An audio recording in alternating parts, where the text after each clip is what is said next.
All right, once you figure out what the problem is, how to fix it, actually, it's important that you understand what the problem is, how it happened, and there are a couple of ways of fixing it, maybe more than a couple.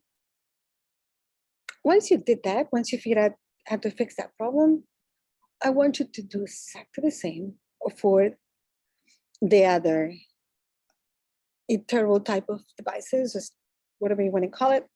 And so let's take a look at first for each loop. And again, as you can see, it's very similar to this in many aspects, except where we have that loop over there. So this is the driver, exactly the same, there's nothing different. Sorry. I knew something was wrong. Okay, so pretty much the same. Let's go to where the for each loop is. And here it is. Here's what the for each loop looks like. You wonder, what is coins? Coins is a collection. Actually, I like to do it this way. Coins has to be a collection. You wonder, what is a collection? Well, I think I mentioned already that an array and array list, both of them are collections. So how do I know that it's a collection? Well, number one, that has to be there. Number two is that right now you should know that the code looks like this. An array list of coin objects. Then all we need over here is this column, and anything you can call it whatever you want. However, understand that a coin is going to be whatever object the array list actually is holding. So it's going to take each of the objects in the array list and assign it to a variable. The variable is called, in this case, a coin. And what type? What type is this? Well, is it of type coin? Coin ADT, abstract data type. So here we have an object. What do we need from the object to find the total of all the coins? Well, we need the value. Here it is. So a coin is going to take on each of the different each of the different coins that we added to it. And so you can have access to it very simply. No index, no nothing. It looks pretty good, right? Let's run it. Let's see what let's take a look at, you shared that. Yeah. And you figure by now that the toString method should be here, right? So let's do that. Where did it go? Oh, wait, am I printing anything? Oh, it's hiding. Let's do it again. No, that's not it. It has to be this one. Which one is it? Ooh, let's try this one out. Let's do it one more time. What is going on over here? Am I printing anything? Oh, yeah, I am. Am I adding everything? I haven't even said it. So, which one is it? Which one is the real Slim Jim? Oh, so let me close this one. And so it looks exactly the same as the other one. So the for each loop, it's just the same as the for loop. It just doesn't have an index, which it could be a problem, right? Because many times you want to have an index. So the question will be, how do we implement the print after?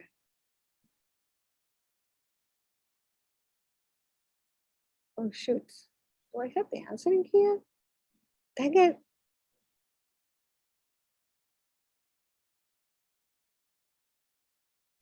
Okay, figure it out. Bye. No, I'm not going anywhere. So the next one will be the person iterator. Actually, the person with iterator. Blah, blah, blah, blah, everything is the same, blah, blah, blah. Oh, if you didn't notice before, I did add this method to the person. I don't know if it is in the original, but certainly. All right, here's when things actually become very interesting. Let me change this because the two slashes kind of graze it out too much. This one looks better. First of all, you need to import the list iterator.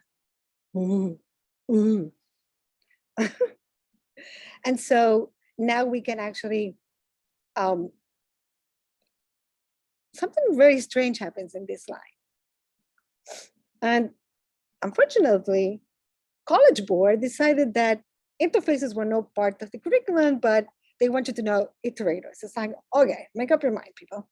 That doesn't make sense. So we're going to see understand a little bit about the list iterator. What is a list iterator? Let's go over here. Yes, make sure you know these methods. So we have Java, list iterator. I'm going to use this pretty soon. Oh my God, it's an interface. But they don't want you to worry with interfaces. Well, we will. Because if you get here by now, it's because you're interested in knowing these things. That doesn't mean that you're going to be a computer scientist or anything like that, or go work in computer programming.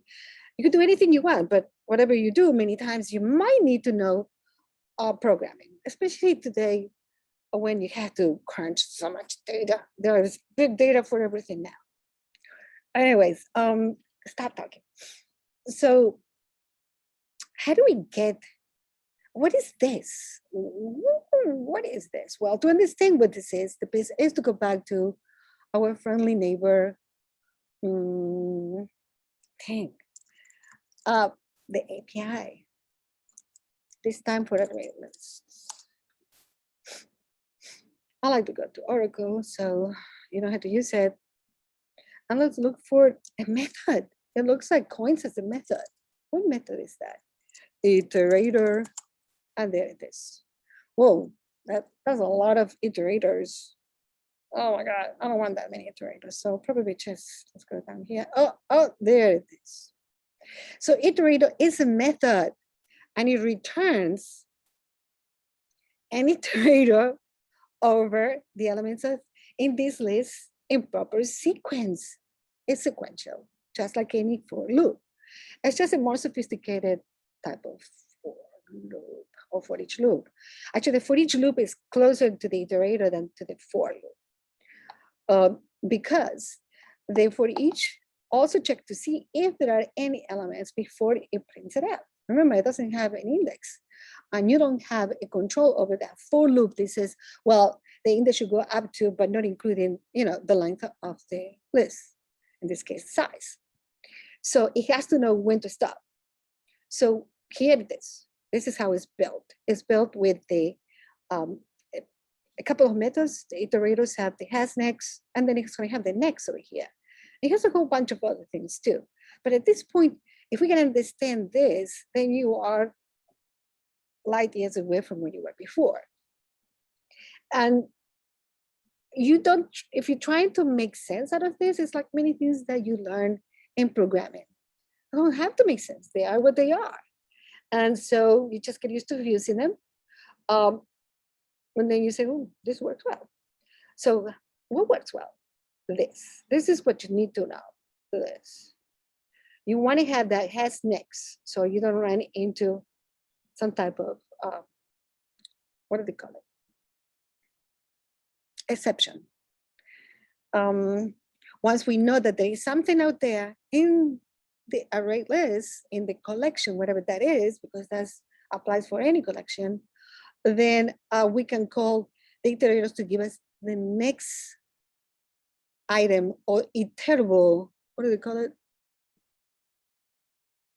Yeah, I thought they had a different, well, the next iterator object, iterable object. Somewhere in there it says that. So once we have it, wait, we don't need this anymore. This was the original, the one in which we didn't know what it was going to print, but we know what it's going to print. Doesn't like it. Really? And I tell you why, because Iterator is in the list. An ArrayList. An ArrayList might not know what it is, and that's why we have to cast it. I thought we could get away with it. There might be a way. I'll find that. I'll play with it later. Yes, there is another way to do an iterator. If you're thinking of it, if you got something in mind that you've seen somewhere else, what's happening here? Did I mess something up? Oh, wait, maybe I was right. Maybe I was right. I just forgot to remove. What? Wait. Bear with me. Oh, wait a second. There it is. Oh, how beautiful. That's what I thought. You see, once the ArrayList knows, any of the methods in the ArrayList also know what type of object they are. And that's why I didn't need to cast it. It was there from the previous implementation, in which doesn't use type parameters, and that gives you a warning. This one is not going to give you a warning because somewhere there you did tell it. So it's kind of fooling the compiler. Not necessarily it might work in runtime. It might have to do extra checks in runtime, which decreases the efficiency of it. So the only thing we can do now is just run it and see that in fact it does what we expect it to do, which was a list of all the coins. So let me just clear this up and let's run this one. Now with all this, you should be, and there it is. I don't think I put, yeah, I didn't put the actual, I should have, to make it equivalent to the other one, I should have put them also the print statement that we have in the other ones.